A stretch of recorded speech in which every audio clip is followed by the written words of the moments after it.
தாவேகாவினுடைய கட்டமைப்பு என்பது எனது கண்ணுக்கு தெரியவில்லை. கட்டமைப்பே இல்லைங்கிறீங்க? எனது கண்ணுக்கு தெரியல. ஆர்கனைசேஷனல் பேஸ் என்று எனக்கு தெரியவில்லை.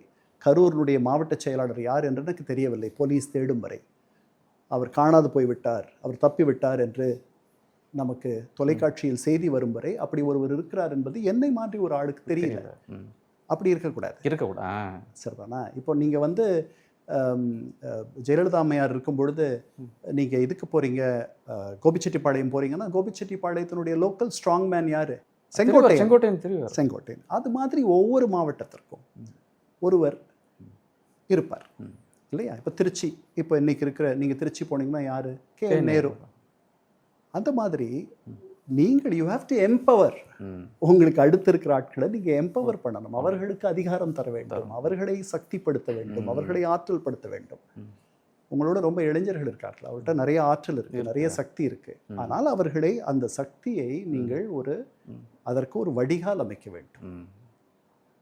இதெல்லாம் நீங்கள் வந்து யூ ஆர் த ரெஸ்பான்சிபிலிட்டி அப்படின்னு சொல்லி அவர்கிட்ட அந்த பொறுப்புகளை கொடுக்கணும். ஆமாம், நிறைய நீங்கள் அந்த இடத்துக்கு வந்து ஒரு 1000 பேர் 2000 பேர் அதுக்கு ரெடி பண்ணியிருக்கணும். அந்த கூட்டத்துக்கு ரெடி பண்ணி அவர்களை வாலண்டியர்ஸாக அவர்களுக்கு யூனிஃபார்ம் கொடுத்து, அவர்களுக்கு பேட்ச் கொடுத்து, அவர்கள் சொல்வதை ரசிகர்கள் கேட்கிற அளவுக்கு உங்கள் ரசிகர்களை நீங்கள் பக்குவப்படுத்தணும்.